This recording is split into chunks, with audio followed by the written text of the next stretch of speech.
You've held it in your hands, you've worked it, brushed it off your clothes, and you probably take it for granted. It's soil, or in other words, dirt, loam, clay, mud, and muck. And it's probably one of the most remarkable elements of creation. Well, it's interesting, some people refer to the soil as dirt. To a soil scientist, dirt is a dirty word. And I think in general, people need to think about soil as soil and not dirt. They need to see it as something that needs to be nurtured like any other life. The wonder of creation, soil, the foundation of life, on this day of discovery. Soil. It's so common that we can easily forget how precious it is. And it's so rare in the universe that we can easily miss its significance to our planet. Soil is the foundation for all living things, including humanity. So what is this vital material out of which all of life arises and to which all of life eventually returns? It doesn't look like much, just a layer of fine mineral particles and organic material in which plants take root. Yet this amazing material is the virtual breeding ground for all life on Earth. To appreciate the value of soil, we need to understand its origins. Soil's chemical elements are stored inside solid rocks and lava. To accelerate the release of nutrients, a rock must be broken into smaller pieces. This is done through weathering and erosion. Glaciers also help by grinding up large rocks, releasing vast quantities of nutrients that eventually combine with dead plants and animal life to make soil. Planet Earth is unique in the cosmos for having this wonderful life-giving soil. The lack of rich organic soil is one reason that all other planets in the universe are void of life. Where is life possible? At the moment we know of one place in the entire visible universe in which life can exist, and it's on this thin film on the surface of a single terrestrial planet around one small yellow star called the Earth. That's the only place we know of in the entire universe in which life is possible. Imagine how special that is, a thin layer on a planet perhaps 10 miles deep in which all of the life that we know of in the universe can and must exist. To get an idea about the extreme rarity of soil in the universe, imagine the Earth as an apple. Cut it in half and examine the flat side. A tiny rim of red skin barely shows at the outer edge. That slim arc represents the soil, thinly spread across the surface of the entire planet. And so it's just this thin layer of the Earth that supports life. And you have to then think of the amount of this surface of the Earth that's water, desert, and places that are not very productive. So in the end, it's only a small slice of this Earth that has soil that supports the billions of people that are there. The soil is really the physical basis for all our existence. Plants come from the soil. Things that are made from the plants that come from the soil. The animals, all the animal resources that we have ultimately come from the soil. But even things such as your plastic shopping bags, metal to make automobiles, these also come from the soil. Plastics come from oil, which comes from the earth. Originally came from, again, plants and animals. And so we see the constant recycling back to the soil. Soil is the anchor of the biosphere, that part of the Earth and its atmosphere where all life exists. There's a lot of speculation that whatever happened here on the Earth probably happened countless times elsewhere, so that the Earth was really quite an ordinary place. We now know that the Earth is very likely to be exceedingly rare, at least Earth-like conditions are very rare in the universe. The vast majority of places not just in our solar system, but throughout the universe, are going to be hostile to life. They simply won't have the necessary ingredients that you need in a planetary environment for life to exist and to prosper. And so when you look at all the things that life needs in a planetary environment, you come to realize just how special a place the Earth really is. Why would the universe need to be so vast and seemingly infinite if all life was concentrated on this one tiny terrestrial ball? Is the apparent absence of life anywhere else in the cosmos a clue to human significance? Was it somehow intended that life should exist here and that it should exist for a defined purpose? Imagine that you had vast powers and could create a life-sustaining planet from raw ingredients. What would the ingredients be that you would need? Well, first you need, of course, the right kinds of elements to build a rocky planet like the Earth, called a terrestrial planet. Metals and elements heavier than hydrogen and helium that build the structure of the planet. The planet itself needs to be made of the right materials in the right form. For instance, the Earth has a liquid iron core that rotates, and in the way it rotates, it creates a magnetic field, literally a force field that protects the surface of the Earth and the atmosphere from bombardment from rays from the cosmos in general and from the sun. Then you need the planet to be the right size. If it's too small, it won't be able to hold an atmosphere that life needs on its surface. Too large, and it will end up holding too many things like hydrogen, and you end up with a gas giant planet. Then the planet actually needs something like a large, well-placed moon that stabilizes the planet's tilt on its axis. It's that tilt that gives us the diversity of climate patterns on the surface of the Earth that makes it such a hospitable planet for life. Then that planet needs to be in the right place, the right neighborhood within the solar system, the so-called Goldilocks zone around a star where it's not too hot and not too cold for liquid water, because you need liquid water as a necessary ingredient for life. Then you need the right kind of planetary neighbors like the Earth has. Planets like Jupiter and Saturn, for instance, these gas giants in the outer part of the solar system, actually protect the inner part of the solar system, Earth's neighborhood, as it were, from the bombardment of too many comets in the outer part of the solar system. Then you need to be in the right kind of galaxy. Our home galaxy, the Milky Way, is the right age and size to have the kind of elements, materials that you need to build an Earth-like planet. And then you actually need to be in the right neighborhood within the galaxy. You don't want to be too close to the center of the galaxy, which is very dangerous, or too far out on the edge where there aren't elements for building an Earth. You have to get all of these things and many more just right, at the same time and place, to build a single habitable planet like the Earth. What are the essential conditions required to support life? First, moderate temperature. Second, a continuous supply of energy. And third, essential chemicals. To moderate temperature, water and the layer of atmosphere surrounding the Earth protects life and produces a cycle of rain and evaporation that controls temperature changes like a huge central heating and cooling system. Then to support life, continuous energy comes from the sun. The sun warms our planet and sustains the food and fuel we burn. Living organisms also need a variety of the essential chemical elements like carbon and nitrogen to survive, and the Earth's soil is a storehouse of these essential building blocks of life. But water is by far the most important ingredient for life. That's in part why the science academies of the world spend billions of dollars on the search for water on other planets. Without water, there can be no life as we know it. Without a constant recycling of water, Earth's temperatures would be similar to those on Venus and Mars, too cold or too hot for life to exist.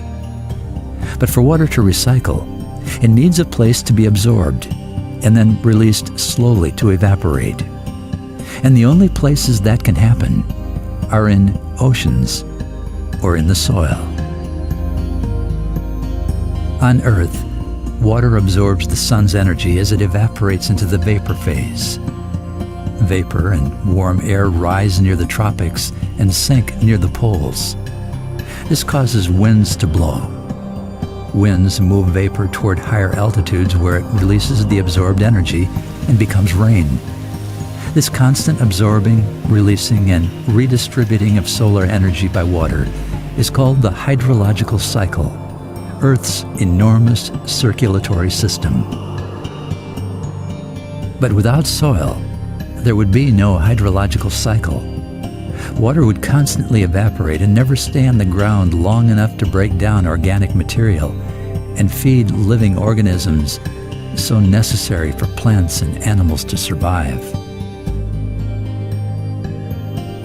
The Earth's unique atmosphere, its water and its soil, make our planet a remarkable incubator and preserver of life.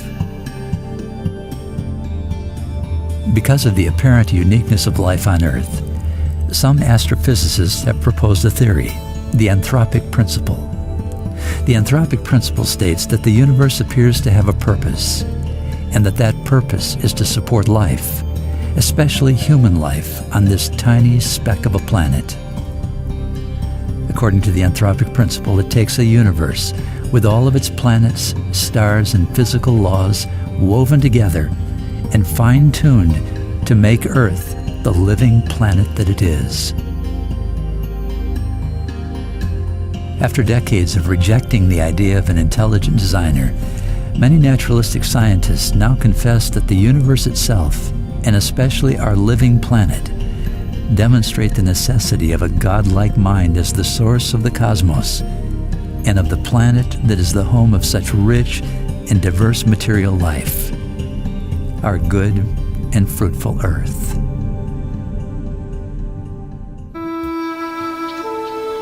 Perhaps no one appreciates the fruitfulness of our planet more than the farmer, who every day marvels at nature's life cycle.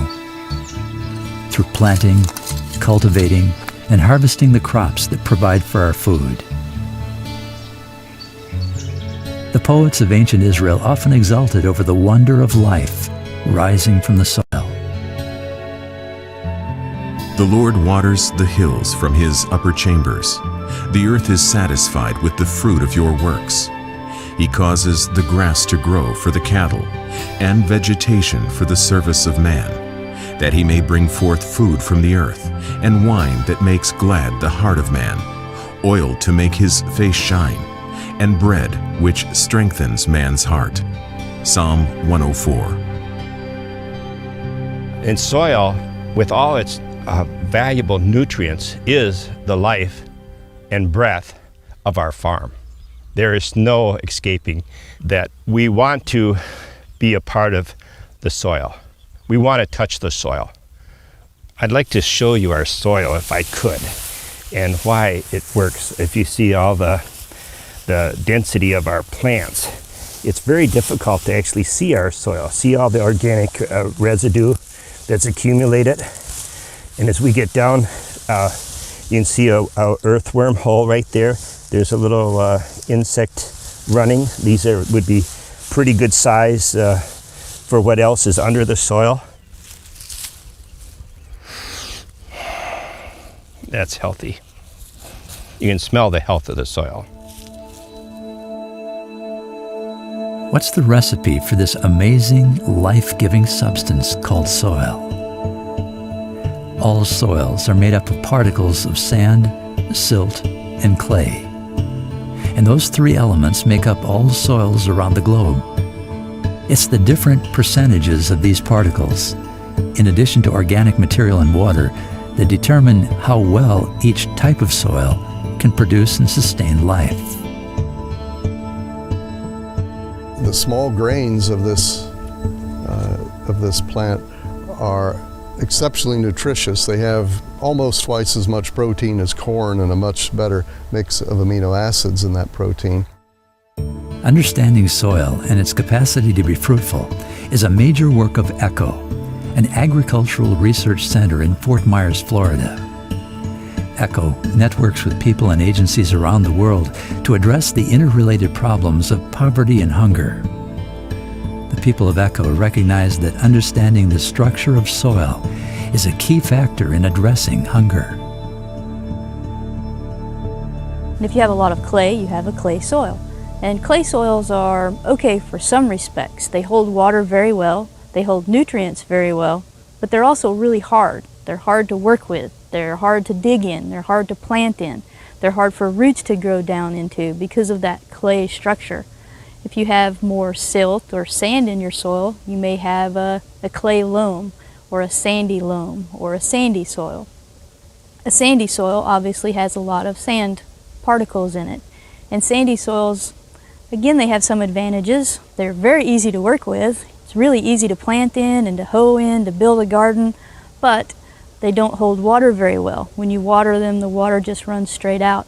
They don't hold nutrients very well. They have very few nutrients in them naturally because of the nature of sand.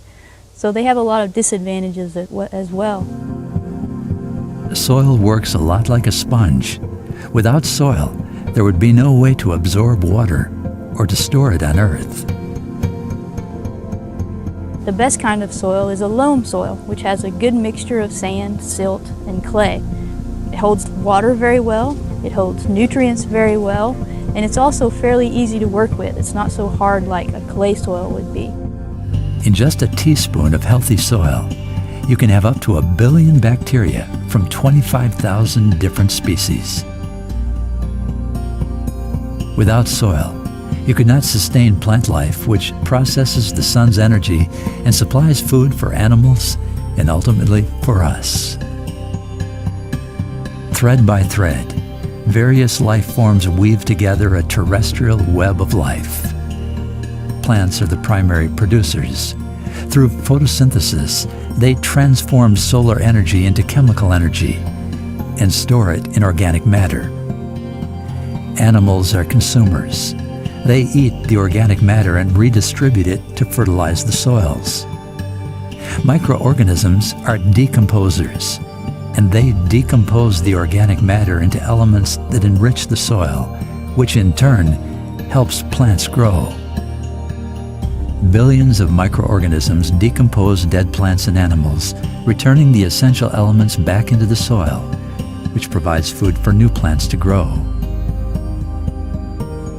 It tends to humble us when we recognize that the same elements that make up soil, namely nitrogen, carbon, phosphorus, oxygen, and water, also make up our own bodies.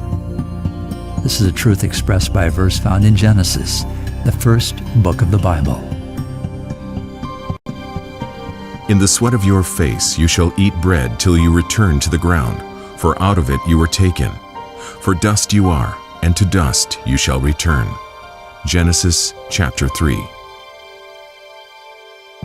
Those are the two chief resources that God gives us. The soil that He uses to create us, and then man himself, our creativity and our capacity to use this soil and the ground that God has given us, both to fulfill human needs and to glorify God.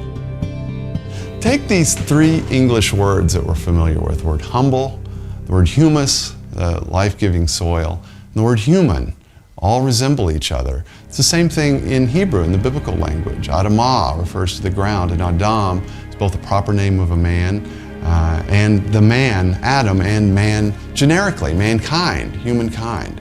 There's a relatedness in the way in which we speak of these things between the ground and the soil, and the humility, the humbleness of the ground. All of us in some way relate to the ground, both come from the dust of the earth and return to it, and our humanity, so that human beings aren't ghostly beings, angels, or disembodied spirits that just happen to be sitting in physical bodies temporarily. We are ensouled bodies, or composite spiritual material creatures, so that it's part of our essence to be embodied creatures.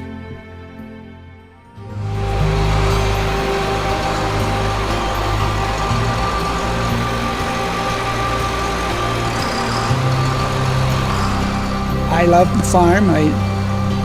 Older I get, I think the more I love the farm. And seeing the crops grow, plant them and see them grow and go through harvest, and it's good.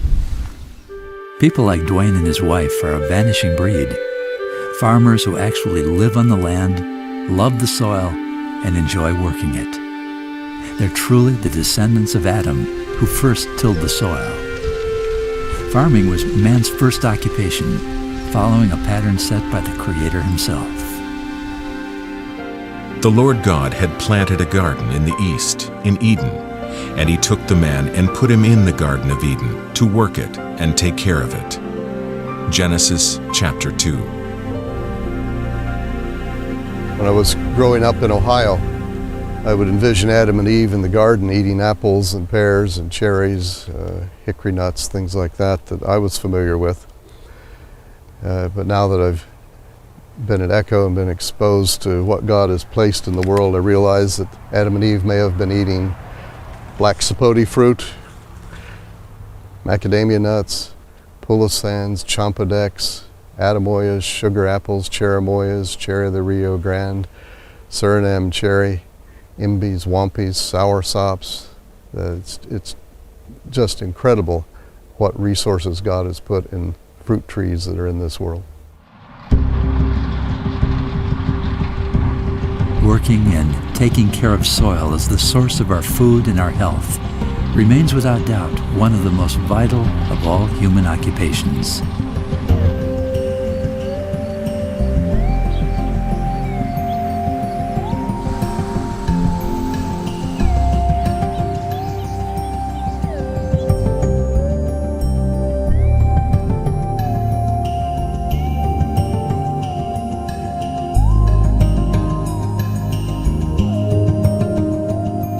Variety, color, and flavors that burst from Earth's soil are amazingly diverse. Fruits and vegetables all wondrously appearing from a tiny seed. But the soil is also the source of vital non-living products as well. The cycle of nature transforms plant life into the black gold of oil using little more than heat, pressure, and time. Dead organic material accumulates on the bottom of oceans, riverbeds, or swamps, mixing with mud and sand. Over time, more sediment piles on top, and the resulting heat and pressure transforms the organic layer into a dark and waxy substance known as kerogen. Left alone, the kerogen molecules eventually crack, breaking up into shorter and lighter molecules composed almost solely of carbon and hydrogen atoms. Consider these little-known facts about soil. Almost all of the antibiotics that we take to help us fight infections were obtained from soil microorganisms. Approximately 1 acre of land is used to supply the food for each person in the world. The average person consumes approximately 2,000 pounds of food each year. And depending on location and climate, it takes from 100 to over 500 years to form an inch of soil. Soil is like a cupboard with hundreds of foods, spices, and compounds in it. It's a virtual storehouse for the many ingredients that soil uses to make our food, like water, chemicals, and nutrients that we can't live without. When you take the ingredients required to create the many different soil types that provide for the diversity of life around us and combine them into their specific recipes, the variety is astounding. In the United States, there are more than 70,000 soil types. While many of these soil types are not directly related to the production of our food, almost all of them are indirectly linked to our food and our health. All soils have a function that relate to issues like climate control, water absorption, evaporation, nutrient cycling, or simply assisting in the breaking down of minerals to help create more soil. Wherever soil is found, a foundation is being laid for life.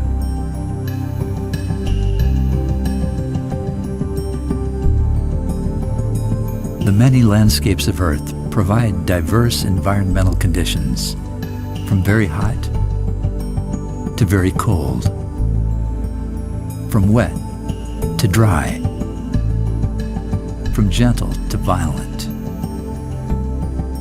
Deserts, forests, alpine regions, grasslands. Volcanic regions and mountainsides all reflect different temperatures and rainfall determined primarily by the type of soil in each of these ecosystems. The wonder of soil is that the land not only gives us its bounty, but offers us its beauty as well. People often forget about soils because they're just under your feet and they don't even know they exist, or they don't pay a lot of attention to it. They think of the things that grow out of the soil, but they don't think of the soil itself. It's a good thing to know what kind of soil you have so that you'll have an idea how hard it will be to work in your soil, and if there's anything you can do to make your soil better.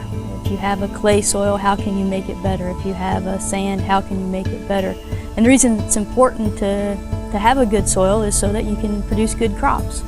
If the soil doesn't have nutrients or can't hold water, then when you plant things, they may dry out, or there may not be enough nutrients to support that growth to produce your tomatoes or your corn or whatever it is that you're hoping to eat from that plant. There's a simple technique that can help us determine what kind of soil we have. If you could roll it into a ball, it meant that you did not have sand. If you can't make a ball, you have sandy soil. Once you have your ball of soil, then you try to roll it into a cylinder. If you can do that, then you have a sandy loam. Then you try to take that cylinder and connect the two ends. If you can connect the two ends but it has cracks, then you have a clay loam. And if you can connect the two ends of your cylinder with no cracks, then you have a clay. So it was a simple tool, a simple technique to be able to, again, see what kind of soils you have. And this is the life of the soil. And this is often underestimated in the definition of soil. We often think of soil as defined by particles and texture and what type of mineral is present. And this is very important. But what is often underestimated and more complex to understand is the soil biology, those organisms that are hard to see. For organisms to live, certain environmental conditions such as proper temperature and moisture must exist, and the organisms must be supplied with energy and nutrients or food. All the animal and mineral nutrients necessary for life are contained within this biosphere. Nutrients contained in dead organisms or waste products of living cells are transformed back into compounds that other organisms can reuse as food. And this recycling of nutrients is necessary because there is no source of food outside the biosphere. Energy is needed to support the functions that organisms perform, such as growth and reproduction. It's the only requirement for life that is supplied from a source outside the biosphere. This energy comes from the sun. But how does the earth store the sun's energy? In water and in the soil.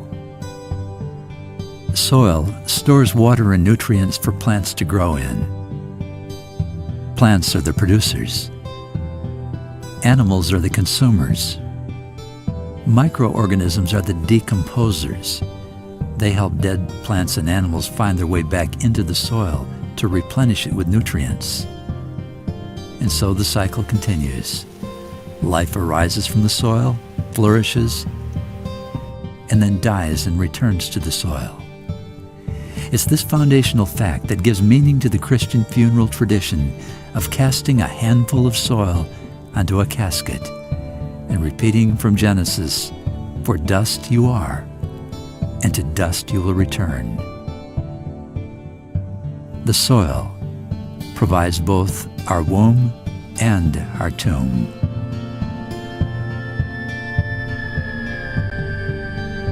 Compost is basically, a quick definition, is just the decomposition of organic matter. It's the breakdown of organic matter by organisms. So bacteria and fungi begin to consume these ingredients you bring into a pile. You're bringing in green grass, you're bringing in straw, you're bringing in manure, and they immediately start to break them down. That's why a compost pile heats up. People wonder why they get hot. In fact, one year I baked potatoes in a compost pile. It got so hot.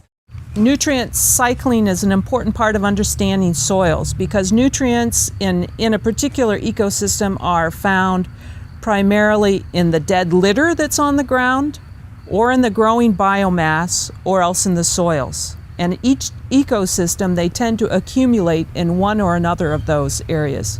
So in the prairie soils, they accumulate in the soil. So that's the primary place where nutrients are found. In the rainforest, they primarily accumulate in the biomass. You know, in the fall in the Midwest, they're in the litter on the ground, in the leaves. And there's thousands and thousands of other types of interactions going on that we don't even understand. We're just beginning to understand what's going on in soil, this complex interaction of how nutrients go from a piece of wood back into this darker soil and then into a form that the plants can take up. Just in a teaspoon of healthy soil, you can have up to 1 billion bacteria from 25,000 different species. You could have 8,000 species of fungi present, and these organisms are so critical to healthy soils and can be the measure of productive soils, but are often overlooked, these small guys, in the big scheme of things. What's really amazing and thrilling is that God uses the small things, the bacteria and fungi, and maybe the despised things like worms and termites, to actually support this giant redwood tree in a redwood forest or this tropical rainforest. That life is, as we see it above ground, is deeply connected to life below ground. And that's amazing. The abundance of life and organic matter in the soil is related to the abundance of life on its surface. Life-rich soil produces luxuriant plant life. Soil without a great deal of life and organic matter produces an entirely different landscape. This is evident in the United States as one moves from the stony soil of New England onto the deep sod of the Midwestern prairies.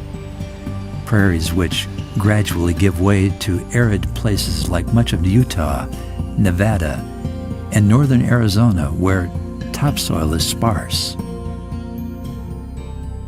Prairie soils are considered fine-textured and fertile because of the abundant grasses that grow on their surface. Because of their vast root systems, prairie grasses prevent soil erosion from wind and dry weather and stop encroaching deserts from expanding while keeping the temperatures cooler.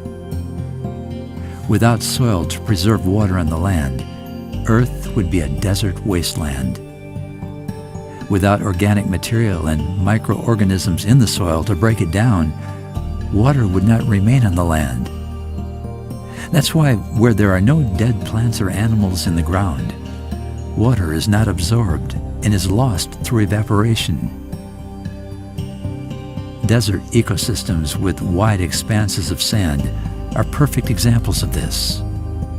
On the edge of such regions where topsoil diminishes, even small climatic changes can dramatically alter the quality and nature of soil, requiring farmers to be extra careful in their soil conservation practices. One of the events in the history of North America that's related to soils was the Dust Bowl of the 1930s. And I had a grandfather who left the Midwest and went to Montana to farm during that era before the Depression, when so many people were going to the Great Plains. And what happened is we encouraged people to go out there. They plowed up all the grass, and then the dry decade came. And the wind just picked up the soil, and it went as far as several hundred miles out into the Atlantic, past Washington, D.C. As a farmer, the number one rule for soil is to keep the soil covered. This protects against erosion, whether the erosion be from wind or from rain or from water runoff of any sort. The protection comes as kind of a hat. If you wear a hat on your head, it protects you from the sun, it protects you from the rain. The analogy of soil needing a hat is most fitting in forested landscapes. Forest cover is one of the most important preservers and conservators of soil. The trees are the best source for feeding our soils and for building our soils. The tall trees, when you see a tall tree, you can be sure that there are going to be roots that go down just about as far down into the soil as that tree goes up into the air. And as those roots go down, they go down into the parent material, which is mostly a mineral rock or gravel or a bedrock down, and they dissolve those minerals, pull them back up into the plant, and they use them to feed the leaves and the branches of the trees. Then when the leaves fall and the branches fall and they decompose, they add minerals to the soil to help build that soil. The leaves add organic matter to the soil, and so you have the mineral matter and the organic matter that is the food that helps to build and maintain the soil. Trees depend on soil for stability, nutrients, and water.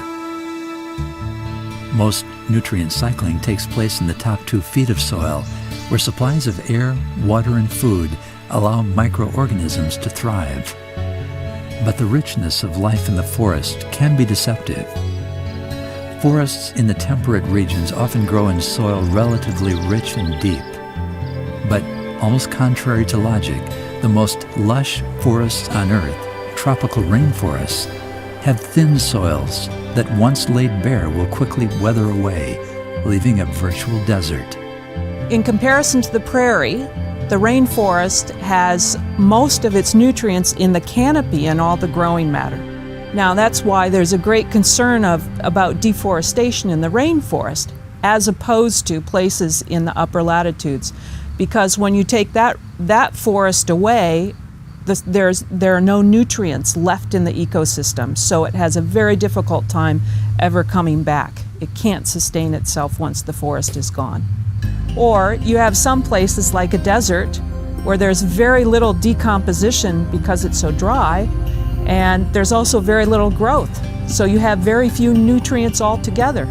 So one of the challenges in places where people go in and irrigate in the desert is that soon the nutrients are gone because they're starting out with an ecosystem that has few nutrients to begin with.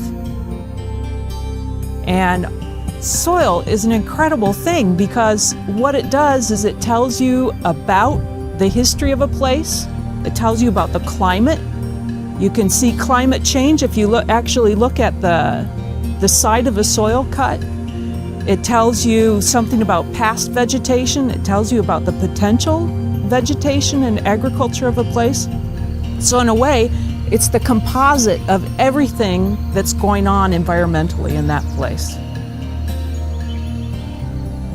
So this is a good representation of one. You can see the sand, the silt, and then on the top the humus or organic content that floats. You can read soils in a variety of ways. One way is to look at its texture.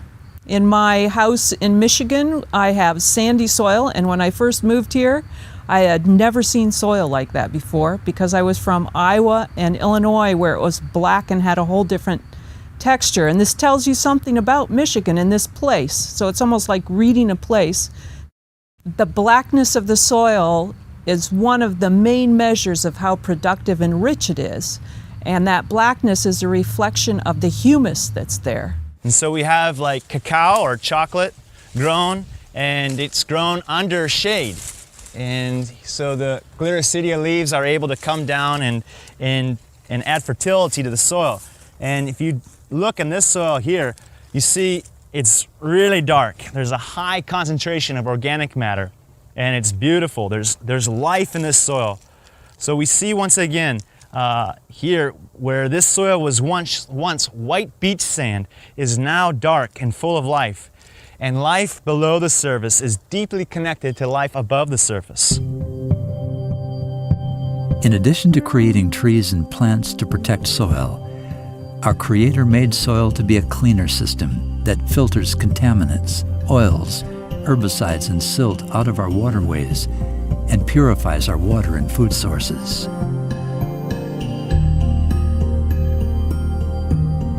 The blessing and just the incredible creation that God created, just the way that everything works together and the processes that are in place of decomposition and minerals in the soil feeding plants and plants doing all these incredible things that are so complex in order to produce food to nourish us, and it's those things that we eat.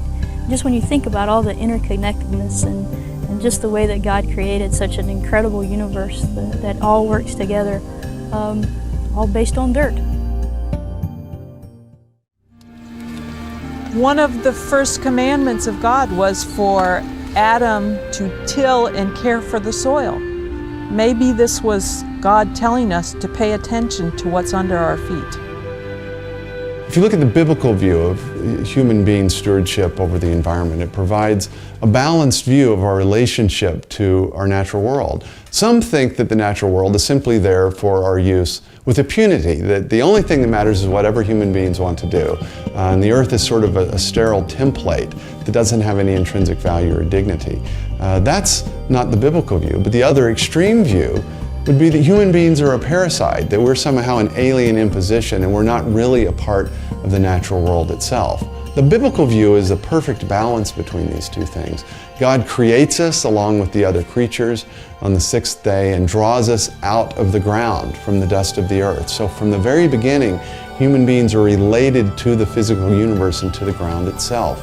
God then gives us stewardly dominion over it, both to use and to till and to keep the earth, but also to preserve it and to exercise our wise stewardship over it. The biblical view of human beings' relationship to the soil, I think, balances these two unfortunate extremes. So what responsibility do we have to care for and to sustain what God has created? God creates us as stewards of our natural environment. He gives us responsibility both to use, but also to preserve the inherent dignity of the soil, of the earth. That's the biblical view of stewardship, in which we're a part of nature, and God creates us and draws us from the dust of the ground and calls us to work the ground, to work the soil. Nevertheless, because of the fall, we can damage it, we can harm it, both for ourselves and for the other life on the planet. But God gives us minds as well, and just as we can harm the earth and can harm the soil, if we study it carefully, if we understand the ways in which the soil and the life it sustains interact, we can find solutions. Our land care practices greatly impact what goes on in the soil. If we remove our crop residues, we're removing the food for the organisms, for those bacteria and fungi, which begin this whole cycle of bringing nutrients to the plants.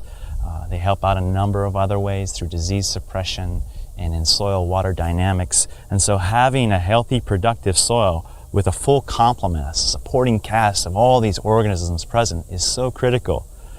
You remove that food though, you have lower populations, and then you have to provide those nutrients in other ways, and then we become more and more dependent on chemical inputs and so forth.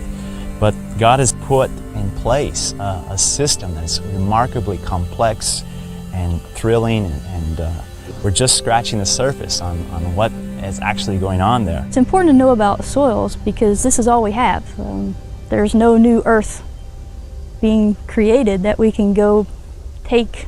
This is what we have, and we need to take care of what we have and be aware of what it is and what makes it better and what destroys it, so that we can be good caretakers of this little tiny section where we get all of our food from. I knew that all life comes from soil, and that we had to figure out how to help the soil get back to the way it was. And we thought there's got to be a better way to farm. The soil was totally sterile, was dead. Yes, we could grow 200 bushel corn an acre, and we did. And we have a plaque that says we grew 200 bushel corn to the acre. But things just didn't feel right. One of the things that inspired us to change our farming practices from a row crop type of farming, industrial farming, corn, soybeans, to an all grass-based farming system. It's a much healthier system. If we're to survive as a people and as an earth, we need healthy soils. There's no question. Without a living, healthy soil, be no existence in the future. We went to the whole entire grass-based system, utilizing cattle. The cattle do the harvesting and the cattle do the fertilizing. We manage the grass and we manage the cattle. because we're, like Dorothy says, what are we? Caretakers. Caretakers. Yeah. We're not here forever. The land will be. We're like the grass, we're like the animals, we're like all the organisms. We have a life cycle, but the place will still be here. So as you're looking around the farm, you're actually looking at the soul of Dorothy and I, of how we want our farm to look. One of the things that we've done in an industrial food system is we've removed the animals from the land. So the animals are in feedlots in the middle of the country, and the farmers with their fields that could use that composted animal manure are on the periphery and miles away. And so we really need to start thinking about soil conservation, farm conservation, where our food comes from. Obviously really, really important issues as we go into this new century. Outside Grand Rapids, Michigan is the community-sponsored agricultural farm Trillium Haven. Their owners Michael and Anya Vanderbroek are raising pesticide-free crops without the use of chemical fertilizers for consumption by themselves and other shareholders of the 50-acre farm. Anya also enjoys teaching farm visitors about what they're doing. It's not just for us to use and abuse and use up, but that hopefully our children and if not them, someone else is going to have this farm, and it's going to be able to feed Grand Rapids and feed the people around here for hundreds and hundreds of years, which is how, you know, like the Chinese had little tiny plots of land that they had for 7,000 years because they knew feed it and feed it and feed it and it'll feed you back. You don't just use up your soil and use up your land. And so everything that we do in all our farming practices here, we want to increase the productivity and the health of our soils. We don't practice burning or intensive tillage. We're promoting those ideas, those techniques that favor an accumulation of life below the ground, because this is what supports life above the ground. ECHO analyzes local environments and their resources, whether in Indonesia or Siberia, and seeks to provide an inexpensive and successful program of sustainable food production. The world's poor often get the worst land, and the worst land in terms of farming is often steep hillsides. You're often far from markets. It's difficult to bring your produce and your crops into the cities to sell. But the other significant factor is these steep slopes, which are constantly exposed to rain, and when that rain hits this steep grade, it obviously has this effect of taking with it soil, and your lightweight soil, which happens to be organic matter, that decaying leaves and sticks and such, is some of your most important material in your soil.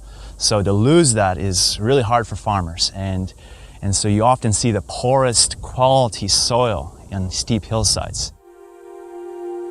There's several ways to minimize soil erosion on hillsides. One method you see here is planting the contour with tree species. It's a hedgerow of densely planted leguminous trees. And these leguminous trees do a number of things. They anchor the soil. They're a wall that when the water hits it, the water goes through, allows the water to go through and leave behind the precious soil. Then in the alleyways between your hedgerows, you're able to farm. And so when the water hits, it's just in this area here that you have a rapid movement. Then it hits that wall of trees and slows down. So this is basically a sand dune. So to stabilize it, we have just overlapped tires. In fact, tires make a very nice stair step to go over a steep area. The only reason we have wood here is so we don't catch our toe on it. If you didn't have wood, that wouldn't be necessary. It's working really well for us. It's just an incredibly steep slope of sand, and we've hardly lost anything from it over the 6 years that it's been here. Yeah, now is this a technique you could use overseas? Absolutely, because one of the big problems is disposal of tires. Not only are they an eyesore, but the rainwater it collects in them breeds mosquitoes, which means you've got dengue fever and yellow fever and malaria. So this essentially has taken several tires that are no longer usable for anything else out of circulation and put them to a great use. Through its global research, ECHO has discovered varieties of avocado that produce their fruit in each of the 12 months of the year. By grafting these varieties into local avocado seedlings, growers can have fruit all year long. The trees that we grow in the nursery at ECHO, many of them are sent overseas to missionaries or development workers who are in the field who are wanting to bring in some improved tropical fruit trees to their area, such as improved varieties of avocado or mango or citrus, or some things that have potential to be of great benefit to the people they work with but aren't yet in the area. So if we as an organization, as ECHO, can get high quality selected varieties of avocado into people's hands so that not just 1 month of the year we have avocado, but say 12 months of the year we have production, we've done a great service to that community. So we choose our main bud. On this one, we're going to choose that big one there. Let this flourish, just as this one has. Take off these side buds, and so it becomes our new tree.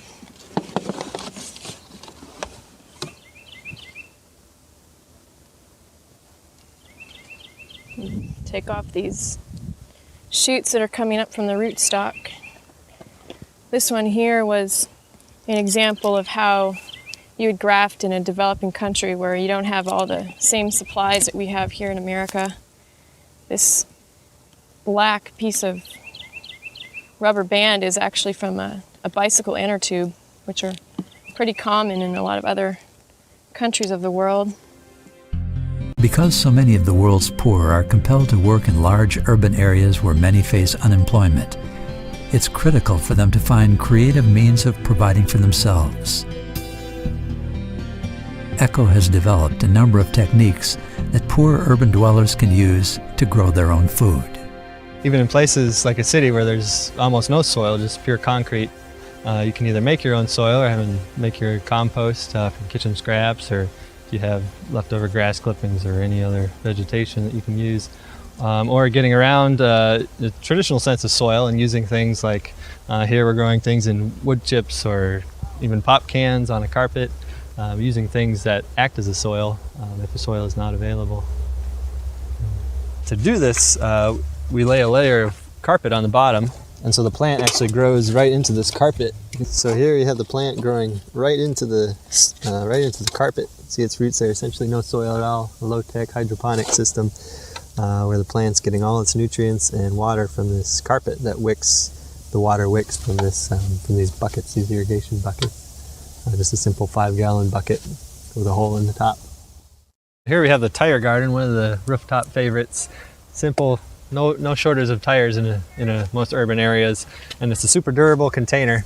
And the plants do real well here. Basically, we'll cut the rim off, take that and flip it upside down, and it fits nicely on the bottom.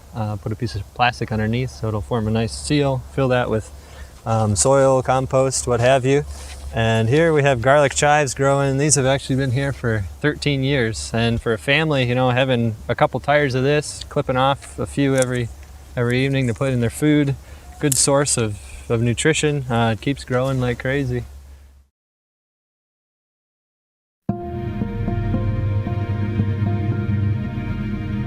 God created the world and the universe good and very good in the beginning, and we're promised in the age to come not simply some angelic state of pure immateriality, but a transformed heaven and earth, a transformed physical world which is good in its original created form, is fallen and is groaning in travails until the consummation of the new heavens and the earth to come. We now occupy the time between the original good Garden of Eden and the coming new earth, where we will once again have the opportunity to live in harmony with our Creator and with the rest of His creation. We also live now with our Creator's mandate to be fruitful and to multiply in the good yet imperfect world. And so, as caretakers of the land, we are left in time and in tension between these two worlds. Years ago, an influential Christian thinker named Francis Schaeffer gave us some help for living between these two worlds when he wrote, "If individually and in the Christian community I treat with integrity the things God has made, and treat them this way lovingly because they are His, things change. If I love the lover, I love what the lover has made.